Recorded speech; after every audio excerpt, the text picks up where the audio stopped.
When I came to Vancouver in 1947, I knew a number of people who had been involved on the periphery of this most famous of all Vancouver murder cases, Who Killed Janet Smith. And the versions I heard gossiping at the police station bore no relation whatsoever to what appears to be the excellently researched facts in this book about Janet Smith. Tell me in narrative form this morning, who was Janet Smith? Well, Janet Smith was a 22-year-old Scottish nursemaid who came to Vancouver in 1923. And she worked in Shaughnessy Heights for her employers, the Baker family. And on July 26, 1924, she was found shot to death in the basement of the Baker house. Well, the Point Grey police were called in, and they investigated the case. And they went to a coroner's jury, and based on the evidence that the police gave the jury, the verdict was come up with that she'd committed suicide or died as the result of an accident. Well, some of her friends got together and decided that they would try to reopen the case. They went to the press and they went to the United Scottish Societies. Yes, they did, yeah. That was a very powerful group in those days. There were a lot of Scotsmen in Vancouver. And they basically reopened the case, and in September of that year there was another inquest, which was very dramatic. There were hundreds of people trying to fight their way into the downtown courthouse in order to hear the testimony. The inquest went on for 4 days, and there was a lot of evidence brought up that showed that Janet Smith had been murdered, and in fact that her murder had been covered up, and that there was possibilities raised that the police had been bribed, that the coroner had been bribed, and from that point on, for the next 2 years, the Janet Smith case was page 1 news in British Columbia. Culminating, or rather one of the first developments, was the disappearance of the innocent, totally innocent, Chinese houseboy. Would you call him that in those days? And he was a Chinese houseboy. What was his name? Foon Sing. Foon Sing, who had had a spot of blood on his shirt sleeve the day that Janet's body was found, with a head blown off, and a warm iron or something burning the inside of her arms in a most peculiar position, correct? A hot iron. And what happened to Foon Sing? What was done to him that would make your hair stand on end in today's society? Well, he was kidnapped not only once, but twice. The first time he was carried off for an evening and beaten up and threatened, and there was an attempt to get some sort of evidence out of him. What they wanted from him wasn't exactly clear. And about 6 months after the shooting of Janet Smith, Wong was carried away once more by people who were dressed up in Ku Klux Klan uniforms. They weren't Ku Klux Klanners, but they tried to make it look as if they were. And they held him for 6 weeks and tortured him and beat him and tried to get him to tell what he knew about the murder of Janet Smith. Matter of fact, you give the address in Vancouver, you don't need to give it just now, where he was chained to the floor, is that not correct? That's right. And That's they beat him and they tortured him and they gave him the... Did they actually torture him? Well, he claimed that. They of course, when they brought these people into court, they said they, used a certain amount of force and psychological persuasion or whatever they chose to term it. But when they recovered Foon Sing finally, he was placed into the hands of the police after his 6-week ordeal. He was released in a street in Vancouver, and somebody was told where to pick him up, as I recall. Well, that's right. Well, the theory was that the Point Grey police, who it later turned out were complicit, so they had a role in the kidnapping, had actually picked him up while he was blindfolded and drove him around in a car, then dropped him off on the street corner, then drove the car around the block, came back and pulled the blindfold off of him and said, "We're the police and we're rescuing you." I forget if you name his kidnappers in the book. You do, don't you? Because yes, they were charged, were they not? They were. Some of them were police officers. They were. Some of them were members of the United Scottish Society. They were. And after the kidnapping, a dreadful thing happened. He was charged with murder. That's right. And I think that the evidence shows that the Crown, the government, really didn't feel that he committed the murder. The press came to the Attorney General, A.M. Manson, and asked him, well, what sort of evidence do you have against Wong? And he said, well, we don't really have much evidence against him whatsoever. In fact, we don't think he did it, but if we put him on trial, maybe he'll tell who did. And this is obviously an immense perversion of justice. And remarkably, in those days, not very many people spoke up and said, this is wrong. This is this is... That's because he was a Chinese houseboy, and there was fantastic racial hostility to the Chinese, was there not? Yes, there was. Yeah. And snobbery. Well, certainly. You finally come to the stage when you point the murderer. You point to somebody, a couple of suspects who could have been the murderer. Have you made up your own mind who it was? Well, I felt that 60 years after the case, after the scandal, that it would be sort of unfair for me to sort of point the finger at one person, not having very solid evidence that would allow me to do so.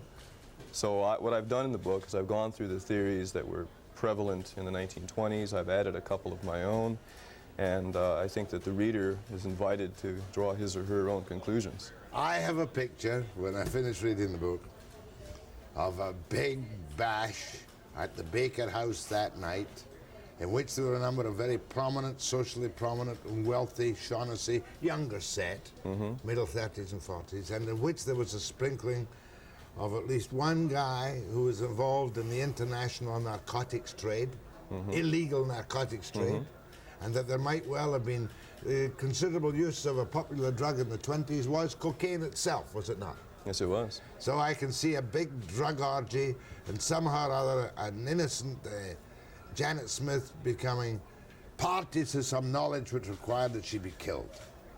That is a strong possibility, and that's one of the things that I talk about at some length at the end of my book. This all happened on Osler Avenue, it was then. It's now Osler Street. Osler Street. In Shaughnessy. And boy, the cover-up. We're going to talk about the political cover-up and some of the people who were charged with the kidnappings and whatnot, with Edward Starkins on who killed Janet Smith after this.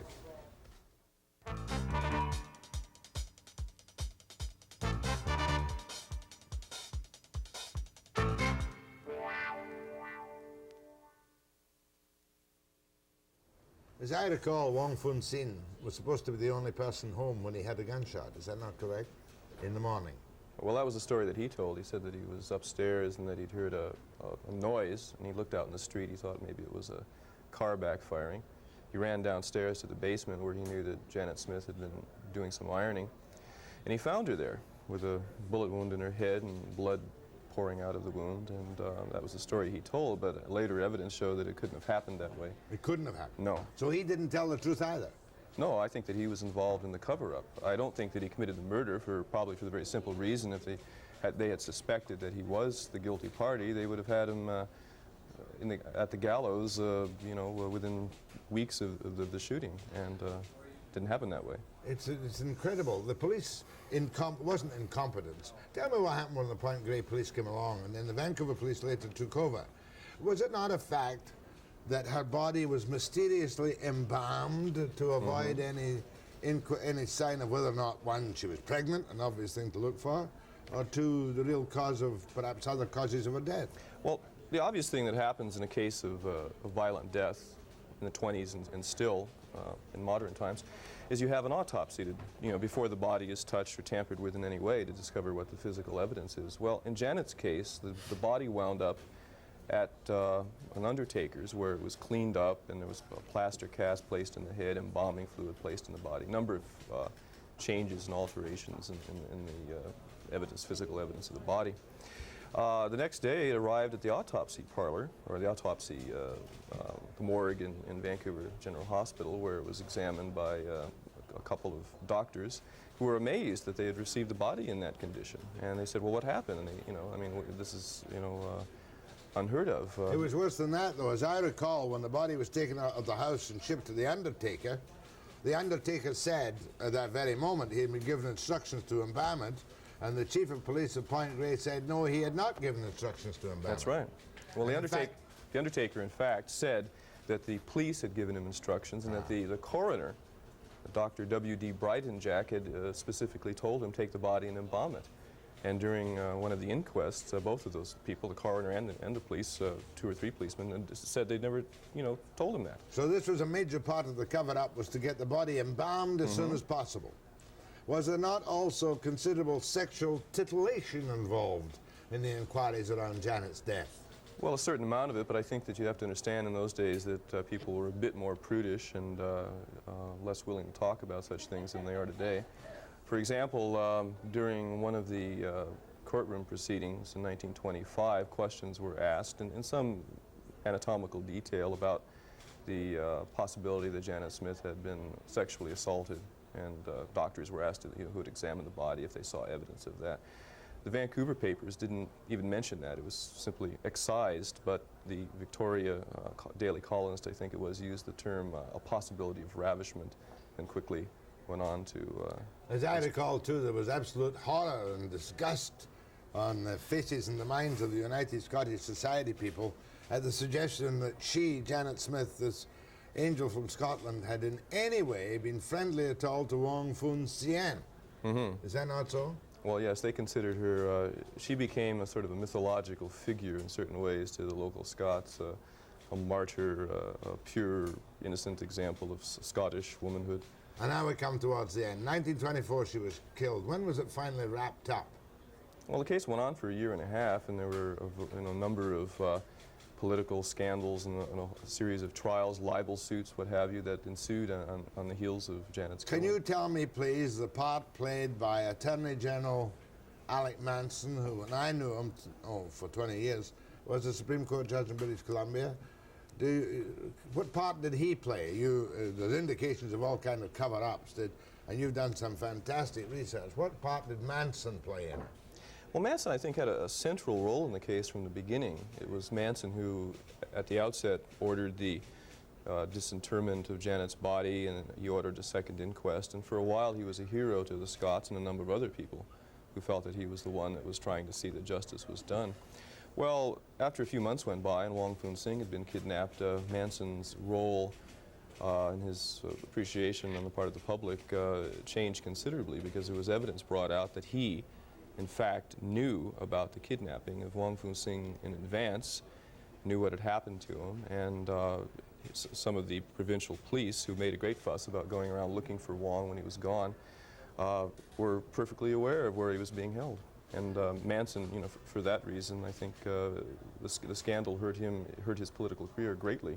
Yeah, I remember one case where you quote Manson as saying, "Now, don't tell me about that." Is that not correct? Well, he had a Point Grey police commissioner came to speak to him and to tell him, what do you know about Janet Smith or Wong Foon Sing's whereabouts, and was willing to tell him some information. And Manson said, go home, don't tell anybody that you've seen me, I don't want to hear anything about it. And he was roundly criticized for that action. Well, there's no doubt in your mind, is there, that there was a massive post-arranged cover-up for something. Certainly. It was a cover-up every which way, was it not? Well, I think there was a cover-up of the murder, and if you want to look at it that way, there was also a cover-up of the kidnapping. And it was less successful, certainly, because some of the kidnappers and people were brought into court. You had a situation in 1925 in Point Grey, nearly the entire city government was on trial for abducting and torturing this Chinese houseboy. Was it policemen who were charged with that? There were 3 policemen charged: the chief of police, the reeve or mayor of Point Grey, various prominent businessmen, Scottish leaders, what have you. They were all charged. Were they convicted? I forget. Well, no, the only people that they were simply shuffled out of the picture were either acquitted or had the charges against them dropped, and the only people that were convicted were the 2 scapegoats, a couple of rowdy types that had actually conducted the kidnapping and been hired to do the dirty work, so to speak. You must tell me about the drug trafficker. That was Baker, wasn't it? Well, Baker was involved in the drug traffic. Janet's boss. What was his first name? Frederick Lefevre Baker. Lefevre Baker. Now, there was none of that in the Vancouver newspapers at the time. There were intimations of it. People asked questions. You did specific research. You went to Scotland Yard. You've been all over the bleeding world on this. What did you find out about Baker that's provable documentary stuff? Well, what I found out was that in the 1920s, that in the early 20s, like, he had been a drug smuggler on the international scene, a very big one. And he had been involved with a man by the name of Humphrey, who was arrested in 1923 and tried in Old Bailey in a very scandalous and well-publicized trial. Well, Baker managed to slip out, and he went to Paris with his family and Janet Smith. Janet Smith was on the trip with them on that occasion. That's right. So she knew a thing or two. Well, she may have known a thing or two. You see, that's something that we really don't know about, and it's an open question as to what she knew. But he eventually returned to Vancouver, where he told people that he was a legitimate pharmaceutical supplier. And there were people actually in Vancouver who knew about his past, and there were questions that were raised in court. and the occasional something that would come up in the newspaper, but there was never any success at sort of pinning him to his activities in England. And then there was another scion of a wealthy family who finished up, as I recall, correct me if I'm wrong, in the Hollywood Sun, saying, if you want to know who killed Janet Smith, I'm the guy who did it. Well, that was one of the many rumors that were abounding at the time. Supposedly he did make that remark. But no solution was ever found. Now tell me about Starkins. Wonder if there's anybody around who remembers the Janet Smith case. Let's try phone calls. There must be. If I'm around and I knew some of the participants, Fred Fish was named. He was the motorcycle officer. Yes, he was, yeah. I wonder if Fred's still around. Ed Starkins, Fred Fish, not Fred Fish. Who killed Janet Smith? Jack Webster and Ed Starkins. After the break.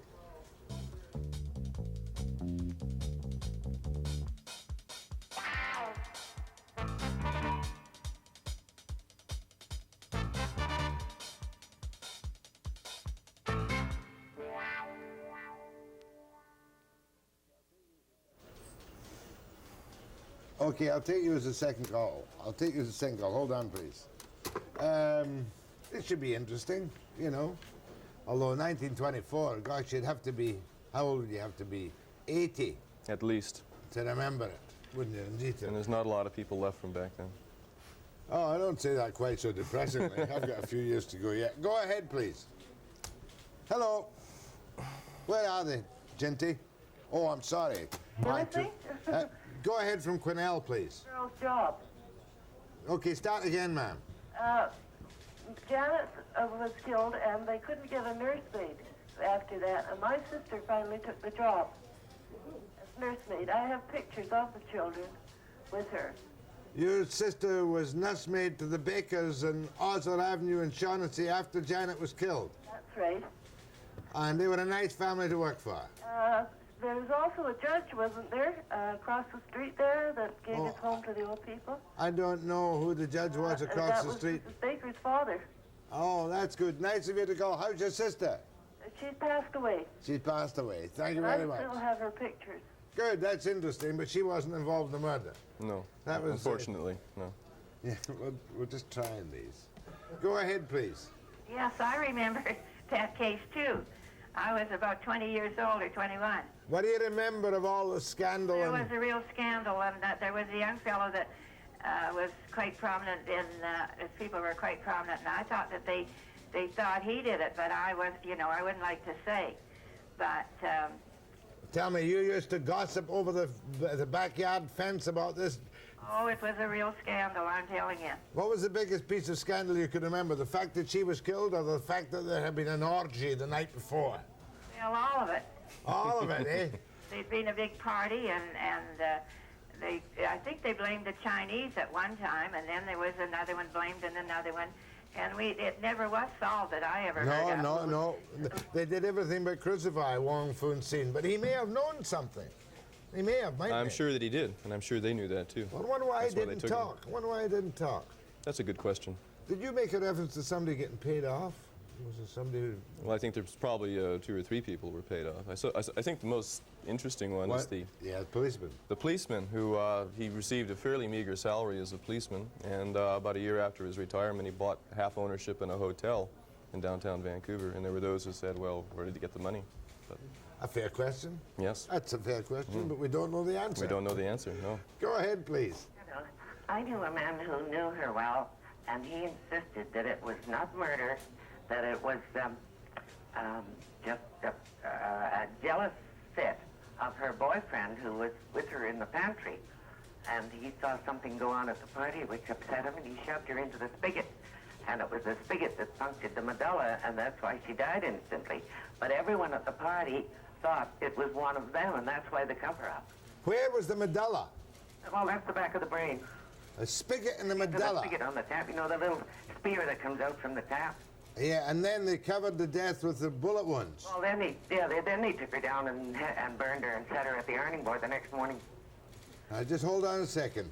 Don't you go away. I want you to listen. There were a number of boyfriends with whom she had perfectly proper relationships, I hasten to stress. Were any of them suspected at all? Not at all. I suppose the newspapers, trying to do a little yellow journalism at first, have said, well, maybe it's possible that one of her boyfriends did her in, but there was no evidence to suggest that at all. Mind you, I get what that woman says. There's a flavour of that in your book, that her body was placed down beside the ironing board and the hot iron put somewhere to burn the inside of her arm? Well, there was an iron found lying next to her because supposedly she was ironing while she was shot, you see, but then they started, making more careful examination of the evidence, and it turned out that the clothes that lay underneath the iron were not singed or burned. The iron was sort of tucked up in her arm. So it was a phony? Yes, and the burns were in two separate places. One was down on her arm, the other was up on her back, and it couldn't have been made by the same object. And this is an incredible thing altogether, the whole caper. Ma'am, anything else you remember? But it wasn't a boyfriend. Rafe Bear was writing this, I wonder if Rafe ever did finish his book. No. And he came to see me because he knew I knew a bit about it. That's an interesting story. I've never heard that one That is an before. interesting story. And I've heard a number of stories about the case, many of them, but that's one that's entirely new to me. thank you, ma'am. Go ahead, please. Yes, Jack, I much younger than you, and I don't remember the case myself. But I have a friend who probably knows as much about the case as the author. And I wondered if the author would be interested in meeting this fellow. He's in the Vancouver area, and compare notes, because this friend of ours made it his own study and is a real expert on the... Oh, well, I must give Ed Starkins full marks for the research he's done in the book. It would probably just annoy him to meet another expert, wouldn't it, Ed? I think I'd probably like to meet whoever this is. Okay. I may know who you're talking about already. I guess we shouldn't mention names, but I'd like to. His first name is Chuck. I know Chuck. Okay. I The think I know second who name Chuck is, doesn't yes. begin with D, does it? No, No. He is pretty knowledgeable on the subject, I think, Ed. Oh, you know Chuck, I do think you? I know Chuck, yes. Thank you very much indeed. You're welcome. Bye. Webster, go ahead, please. Hello? Somebody's talking about me. I've got an itchy nose this morning. Go ahead, please. It's my turn? It's your turn, sir. I'm one of the 3 boys that found the Chinese gentleman in the house on 25th Avenue between Collingwood and Dunbar. And we were going to Lord Kitchener Public School at the time, and we saw the back door of the house open, and we went in. Then we saw the Chinaman there, as you said, chained up. Then a policeman came in bringing him his lunch. You know that policeman very well yourself. He's now passed away. But if I were to use names... Don't, you can tell me that name off the air, but first of all, how old were you then? I was 10 years of age. Let me check with Ed Starkins. Was the house in this area that he's talking about? Exactly, in that area. A dead area. That's and you right. were just passing with 2 of your friends. Which school were you going to? Lord Kitchener Public School. And you saw the door open and... The back door, in fact, we got the strap from Mr. Feast, the principal of Lord Kitchener Public School. And I also got a spanking from my mother when I was taken home. And what happened when you went inside? Did the Chinese fella speak to you? We just saw him chained up there, and just then, this policeman came down on his motorcycle bringing him his lunch. Bring his lunch. And what did the policeman do with you? Took us over to the school and to Mr. Feast, the principal. Did you tell your mother and father that night you'd seen a Chinese guy chained to a bed? I told my mother my father was not at home at the time. And I'm a retired police inspector yourself, and you know me quite well too, Mr. Webster. Hold on, I want to talk to you off the air. Don't go away, promise? I promise. Promise, that's great. That's terrific. Don't go away. That's smashing. Take a break right now. Which line was that? Quick.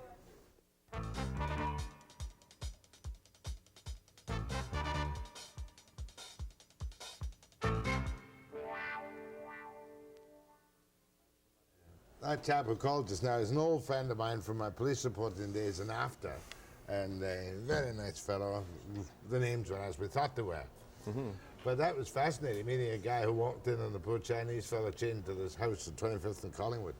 I guess he couldn't call the police because they were already there, you know. They were there to deliver the lunch. Yes. That was meals on wheels. Yes. I guess you could say that. Yeah. Make deals and then get meals on wheels. Go ahead, please, from Victoria. Hello. Victoria, you told me, oh, the wrong one. I'm off form this morning. Jack. Go ahead from Victoria. Good morning, Jack. Good morning. Good morning.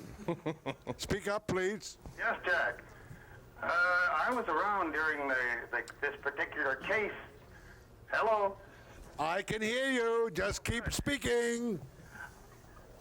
And I'm reminded of a similar case in Victoria, and I didn't know whether your guest had ever considered doing any research on this one. Tell us about it. This dealt with the murder of Who Killed Su Min Jim. This was a Chinese houseboy in the uplands in Victoria, a very wealthy family, an alcoholic husband and a so-called promiscuous wife.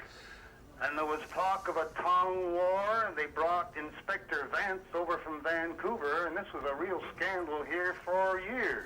What year was that? What year was that? Early 30s. Early 30s. Roger, over and out. It sounds interesting. Maybe I'll take a look into that case. Yeah, as good well, one. You know, Gosh. always looking for new material. So. Go ahead. Go ahead, please. Hello, that's you. Oh, John Cameron was the chief of police, was he? Chief of police? Who was chief of police in Point Grey? John Murdoch, John Murdoch. not Cameron. Was on the Murdoch. force there at the time. Cameron? Yeah, well, anyway, when they had the police probe in Vancouver, Cameron had become chief of police of Vancouver at that time. Was that the 40s? Cameron, and we met him on the street, a friend of mine, and we asked him how he was getting on with this police probe. He says, they'll never put me on the stand. He says, I'll break the Janet Smith case wide open. Now, here's the question. Mrs. Baker, who was her father? He was the Governor General of BC at the time, wasn't he? No, he wasn't. I think you're confusing Mrs. Baker with somebody else. Her father was a rubber manufacturer from Victoria. Oh, well, I might be wrong on that point. Yeah, I think you're confusing him with somebody else. Cameron, the chief of police, Cameron, at that time told us, he said, they'll never put me on the stand. He said, I'll break that case wide open. And he gave us to understand that somebody high up in Victoria was the connection. It was evidently, I took it to be the Governor General at that time. Well, let's put it this way quite clearly and succinctly, that many members of high society were involved, and the Attorney General of the day certainly had much more knowledge about it than he admitted, and knew some of these dreadful actions that were taking place. There's no doubt, and Starkins will confirm it, was there a cover-up in the Janet Smith case, yes or no? Yes, there was. Yes, there was Indeed. a cover-up in the Janet Smith case. Okay, then. And thank you. Cameron must have been chief before the war. Well, I forget now. It was around 1934 in that area. Well, there were so many police probes in Vancouver you couldn't tell the time of day without a program. Well, wasn't it the time the Mulligans started it? No, nothing to do with that whatsoever. That was long after the war, sir. I knew you were going to get it fouled up. Go ahead, please. Oh, Jack? Yes. I'm on the line. Well, that's fine. I wanted to ask Mr. Starkins if he knew anything about the gardener they had. My understanding is that the gardener was quietly put into Essendale, and in turn for that, they had built his wife a nice home out in Burnaby, and he remained there until he died, I understand. Does he know anything about that? This is new to me. You're talking about a Chinese gardener? No, he wasn't. He was a white man, and and he was placed in Essendale because they felt that he knew something. Now, that was the rumor I had heard at the time. Well, the big rumor, of course, all the way through the Janet Smith case was that there had been an orgy, that she'd been raped, had been murdered, and a cover-up, and the Chinese houseboy kind of framed for it. That's really what the broad story was. Well, one thing I should mention, I think, that's coming out with the phone calls we're getting is that the case engendered an enormous number of rumors. Yeah. And 60 years later, you have a situation where one rumor sort of dovetails with another. And I've heard, you know, people, what you're saying on the phone lines today, I mean, some of the stories are entirely new to me, such as the one you're telling me about the gardener. And when I was researching the book, I heard 40 or 50 stories. Good show. Go ahead, please. Good day, Mr. Starkins. I'd like to ask two questions and hang up. First, what were the roles of Inspector Muncy and Sergeant Reams, both of the RCMP, and why did Inspector Muncy, immediately after the investigation, emigrate to Australia and stay there. Thank you. This is 1924 now? We're talking about 1924? You don't have... I don't know. Of Muncie and Weems are not involved in this story. I don't know those names, and I don't know why either of them went to Australia. Maybe you're thinking of a different case or a different period of time. Do you remember, did your records show any involvement by the Royal Canadian Mounted Police? Not really, no. Not really at all, was it? No, this was entirely a matter of local ineptitude, incompetence, cover-up, fixing, wheeling and dealing, was it not? Yes, it was. From which the Mounties must be totally cleared. Yes, they had nothing to do with that one. The blame must go on the early Point Grey Police Force, Vancouver Police Force, the Attorney General of the province, the socialites who were involved. And the provincial police. Provincial police, and don't forget, the United Scottish Societies, whose fingers were anything but clean in what happened to one Foon Sing. Right? Right. It's a great story. Who killed Janet Smith? Funny. Wait a minute. One more call. I'll have to wait for it. Go ahead, please. Oh, Derek? Yeah, make it brief. Yeah, I was pretty young at that time, and I'm interested in the book because I was only about 10 years old, and I've always wondered what happened about that case, why it was never got solved. I'll tell you why. You buy the book, Who Killed Janet Smith, by Edward Starkins, and you'll get a damn good idea what happened to Janet Smith. The best thing of all, though, was where they whistled the body away and had it totally embalmed quickly so there'd be no evidence available for anybody to follow up, right? That's right, indeed. Scandal in Shaughnessy. I certainly hope Shaughnessy has changed since those days. Thanks, Edward. Thank you. You'll have a ball with this book. I'll be back after the break.